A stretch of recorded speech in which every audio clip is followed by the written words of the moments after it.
என் தங்கப்பிள்ளையே, இன்று உன் வராகியானவள் உனக்கு ஒரு முக்கியமான பதிவினை கொண்டு வந்திருக்கின்றேன். என் பிள்ளையே, நாளைய தினம் சனி மகா பிரதோஷ நாள். என் குழந்தையே, இந்த நாளில் நான் சொல்கின்ற இலையின் மீது ஒரு தீபத்தை உன்னுடைய இல்லத்தில் என் குழந்தை நிச்சயமாக ஏற்று. சிவபெருமானுக்கு முன்னால் நீ ஏற்றக்கூடிய இந்த தீபத்தினால் உன்னுடைய வாழ்க்கையில் நிச்சயமாக பல முக்கியமான மாற்றங்கள் எல்லாம் நடந்தே தீரும் என்பதனை என் குழந்தை நீ புரிந்து கொள்வாய். ஒவ்வொரு நாளும் நாம் இந்த வாழ்க்கையில் நடக்கும் என்று நினைக்கின்ற விஷயங்கள் எல்லாம் நடக்காமல் போகும் பொழுது எப்படியெல்லாமோ அதை நடத்திவிட முயற்சிகளை செய்கின்றோம். தெய்வத்திற்கு பல பரிகாரங்களை செய்கின்றோம். யார் இத்தனை பணம் கொடு, அதை செய்து கொடுக்கிறேன் என்று கேட்டாலும் உடனடியாக கொடுத்து விடுகின்றோம். ஆனால் ஏதாவது நடந்திருக்கின்றதா? நிச்சயமாக நடக்கவில்லை என்பதுதான் உண்மை.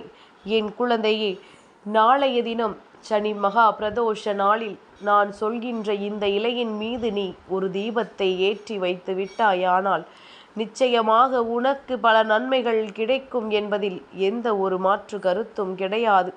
உன்னுடைய வாழ்க்கையில் நடக்கின்ற ஒவ்வொரு விஷயங்களையுமே நான் நிச்சயமாக அறிவேன். அதனால் நான் உனக்கென கொண்டு வந்த இந்த செய்தியானது உன்னுடைய வாழ்க்கையில் உனக்கு நடத்தக்கூடிய ஒரு அற்புதத்தை நீ நிச்சயமாக இன்றே கண்டுவிட வேண்டும். எல்லா நேரத்திலும் இந்த வாழ்க்கையில் உனக்கு கஷ்டங்கள் தானே வருகிறது என்று வருத்தப்படுகிறாய். ஆனால் நிச்சயமாக சந்தோஷமும் உனக்கு வந்து கொண்டுதான் இருக்கின்றது. சந்தோஷமும் மனநிறைவாக உனக்கு கிடைத்து கொண்டுதான் இருக்கின்றது. உன்னை சுற்றி வருகின்ற ஒவ்வொரு விஷயங்களுக்கு பின்னாலும் இந்த வாழ்க்கையில் இருக்கின்ற ஒவ்வொரு நாளும் உனக்கான மன மகிழ்ச்சியை தந்து கொண்டுதான் இருக்கிறது என்பதனை முதலில் நீ புரிந்து கொள்ள வேண்டும். எத்தனை நாட்கள் இந்த வாழ்க்கையில் நீயும் தேடி தேடி அலைந்த உன்னுடைய மகிழ்ச்சி எதுவும் உனக்கு கிடைக்காமல் போனது. ஆனால் இனி வரக்கூடிய நாட்களில் உனக்கு உன்னுடைய சந்தோஷங்கள் அத்தனையும் நிரந்தரமாக கிடைக்கும் என்பதனை உனக்கு உறுதி செய்வதற்காக உன் அம்மா வந்திருக்கின்றேன். பிரதோஷம் மாதம்தான் வருகின்றது. எல்லா நேரத்திலுமே நாம் பிரதோஷத்தில் சிவபெருமானையும் நந்தி தேவரையும் வணங்கினாலும் சனிக்கிழமையில் வரக்கூடிய பிரதோஷம் சனி மகா பிரதோஷம் என்று அழைக்கப்படுகின்றது. இந்த நாளில் குறிப்பாக சிவனையும் நந்தி தேவரையும் தரிசனம் செய்யும் பொழுது நிச்சயமாக இந்த வாழ்க்கையில் நீ வேண்டி நிற்கின்ற விஷயங்கள் அத்தனையுமே உனக்கு சரியாக நடக்கும் என்பதனை நீ புரிந்து கொள்ள வேண்டும். எவ்வளவு பிரச்சனைகள், எவ்வளவு துன்பங்கள், வேதனைகள் என்று சொல்லி என் குழந்தை நீ புலம்பிக் கொண்டிருந்ததெல்லாம் போக இனிமேல் இந்த வாழ்க்கையில் உனக்கான நல்ல விஷயங்கள் எல்லாமும் நடக்கப் போகின்றது. சட்டென்று ஓர் விஷயம் நமக்கு தெரிய வரும் பொழுது அதை என்னவென்று தெரிந்து கொண்டு அதை நாம் பின்பற்றுவோமானால் நமக்கு நடக்கக்கூடிய நல்ல விஷயங்களும் எதிர்வரக்கூடிய நல்ல சூழ்நிலைகளும் என்னவென்று நிச்சயமாக என் குழந்தையினால் சரியாக புரிந்து கொள்ள முடியும். நாம் எதையும் எதிர்பார்த்து விடவில்லை இந்த வாழ்க்கையில். ஆனால் அது நடக்கும் பொழுது நமக்கு மிகுந்த மகிழ்ச்சியை கொடுக்கும். சில விஷயங்களை எதிர்பார்த்து காத்து நிற்போம். நடக்காமல் செல்ல செல்ல மனதிற்குள் அது வேதனைகளை கொடுத்து கொண்டிருக்கிறதல்லவா? அப்படியானால் இன்று நான் உனக்கு சொல்லக்கூடிய விஷயம், இன்று நான் உனக்கு தரக்கூடிய இந்த விஷயம் உன்னுடைய வாழ்க்கையில் உனக்கு மிக பெரிய வெற்றியை கொடுக்கும் என்பதனை புரிந்து கொள். சனிக்கிழமையில் நீ செய்யக்கூடிய இந்த விஷயமானது உனக்கு என்னென்ன நன்மைகளை தரப்போகிறது என்பதனை அம்மா உனக்கு சொல்லிவிடுகின்றேன். என் குழந்தையே, சனி மகா பிரதோஷ நாளில் நீ செய்கின்ற எந்த ஒரு செயலுமே உனக்கு தெய்வத்திடமிருந்து அன்பை பெற்று கொடுக்கும். அப்படியானால் சனி பகவானிடமிருந்து உனக்கு கிடைக்கக்கூடிய துன்பங்களும் குறையும் அல்லவா? அவரின் அருள் கிடைத்து விட்டால் உனக்கு நீ விரும்பிய நல்ல விஷயங்கள் எல்லாம் நடந்துவிடும் அல்லவா? என் குழந்தையே, சனி பகவானினுடைய பார்வை உன் மீது இருந்து திரும்பிவிட்டாலே உனக்கு நல்ல விஷயங்கள் எல்லாம் நடக்க தொடங்கும் என்பதுதான் உண்மை. என் பிள்ளையே, நான் சொல்கின்ற இந்த தீபத்தை ஒன்று மாலை 4:30 மணியிலிருந்து 6 மணிக்குள்ளாக ஏற்ற வேண்டும். அதாவது பிரதோஷ நேரம், அல்லது இரவு 8 மணியிலிருந்து 9 மணி வரை சனி பகவானுக்கு உரிய நேரம். இந்த நேரத்திலும் இந்த தீபத்தை ஏற்றலாம். என்று குழந்தையை சரியான நேரத்தில் சரியாக இந்த தீபத்தை இந்த இலையின் மீது ஏற்றிவிடு.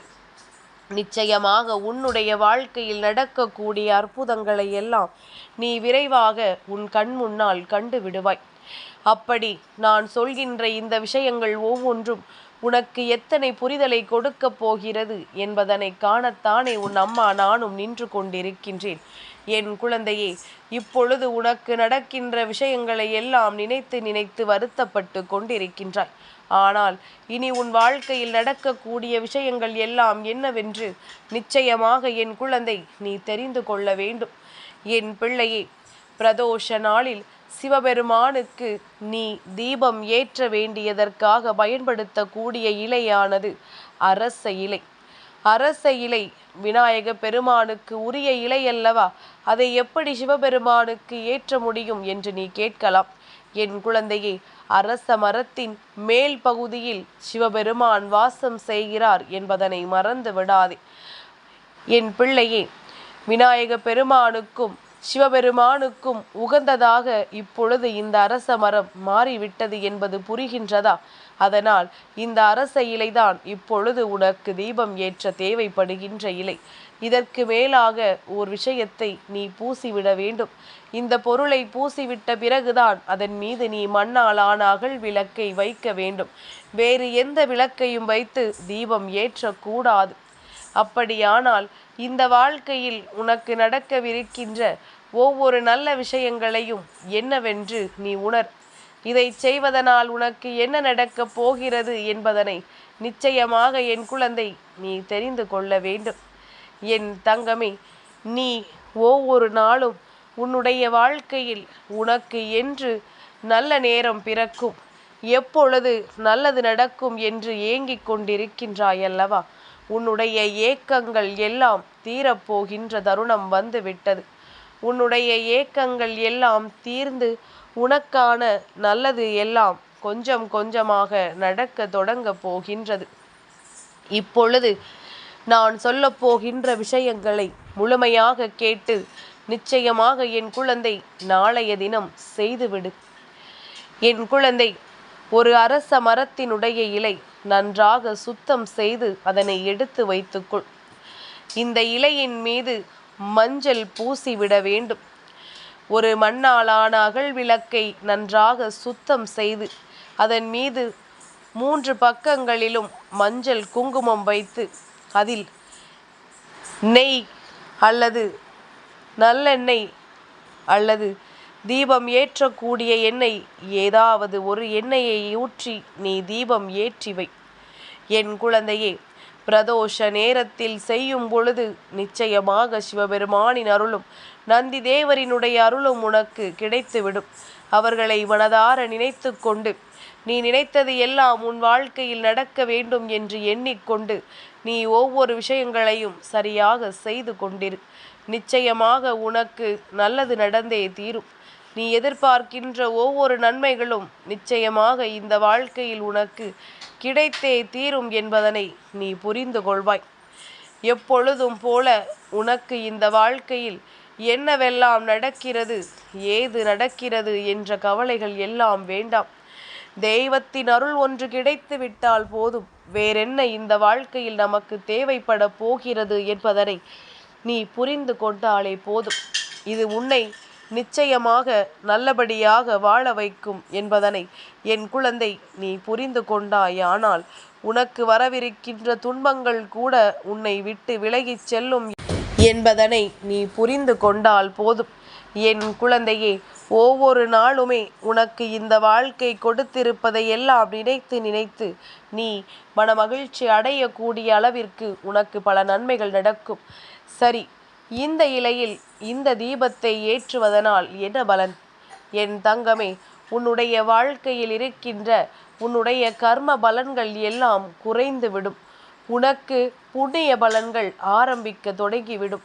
இத்தனை காலமும் உன்னை ஆட்டி படைத்த கஷ்டங்களுக்கெல்லாம் காரணமாக இருந்த அத்தனை தேவையற்ற விஷயங்களும் உன்னை விட்டு நீங்கும் என்பதனை நீ நிச்சயமாக புரிந்து கொள்வாய்.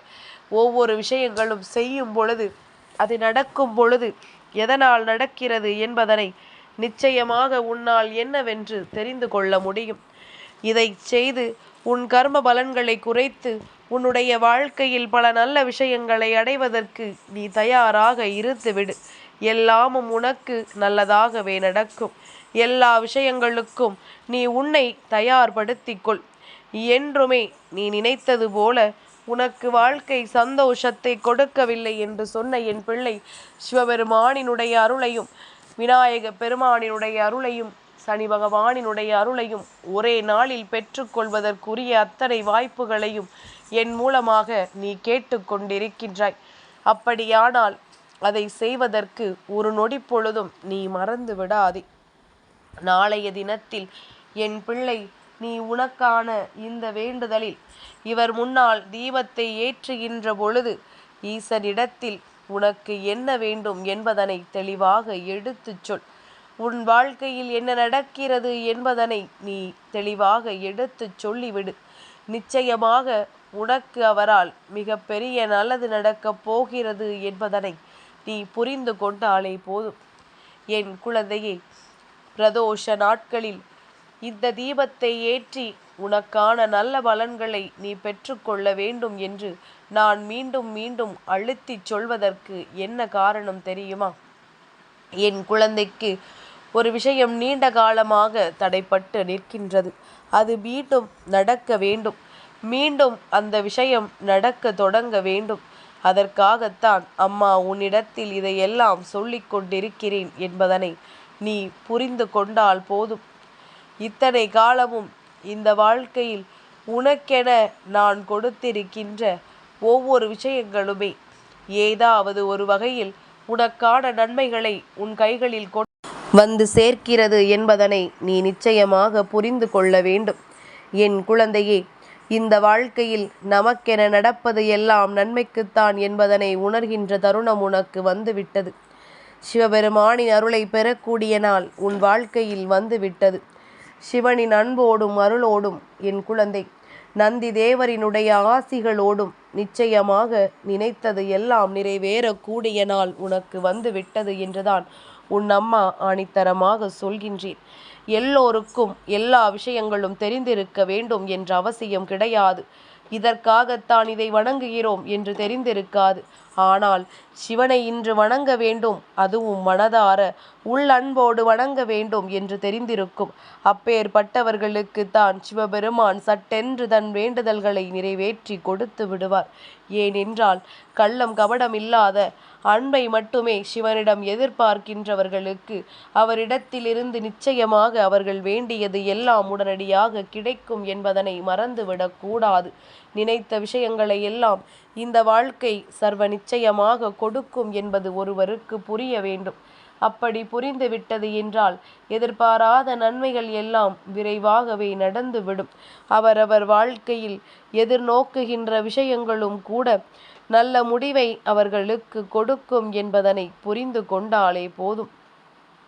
எப்பொழுதும் போல என் குழந்தைக்கென நான் சொல்கின்ற விஷயங்கள் ஒவ்வொன்றுமே உனக்கான பல நன்மைகளை தருகிறது என்பதனை நீ உணர்ந்துவிட்டு இனி நடப்பது எல்லாம் உன்னுடைய நன்மைக்குத்தான் என்பதனை நீ தெரிந்து கொண்டு எதிர்வரக்கூடிய சூழ்நிலைகளில் உன்னுடைய மகிழ்ச்சியை நீ பெற்றுக்கொள்ள தயாராக இரு. நான் இருப்பதை உன்னால் உறுதி செய்ய முடியும். வராகி, சிவபெருமானுக்குரிய நாளை உன்னிடத்தில் இத்தனை அழுத்தமாக எடுத்துச் சொல்லி கொண்டிருக்கிறேன் என்றால் சிவபெருமானினுடைய அம்சமானவள் அல்லவா உன் தாயானவள். அவர் தலையில் சூடிய பிறையையும் அவரினுடைய நெற்றிக் கண்ணையும் கொண்டவள் அல்லவா உன் தாயானவள். அப்படி இருக்கும் பொழுது அவரிடத்திலிருந்து உனக்கு ஒரு நன்மையை கிடைக்க நான் உனக்கு உதவி செய்யாமல் போய்விடுவேனா என்ன? நிச்சயமாக என் குழந்தை, நாளைய தினம் நீ நினைத்ததை எல்லாம் நிறைவேற்றி கொள்ள உன்னுடைய வாழ்க்கையில் நான் கொடுத்த இந்த ஒரு விஷயத்தை மட்டும் என் பிள்ளை செய்து உனக்கான சந்தோஷத்தை நீ பெற்றுக்கொள். என்றுமே உனக்கான நிறைவான சூழ்நிலைகள் எல்லாமுமே உருவாகும் என்பது மட்டும் நினைவில் இருக்கட்டும். நிச்சயமாக உனக்கு நல்லதே நடக்கும். என் தங்கப்பிள்ளைக்கு இந்த வராகி அம்மாவினுடைய ஆசீர்வாதங்கள் எப்பொழுதும் உண்டு.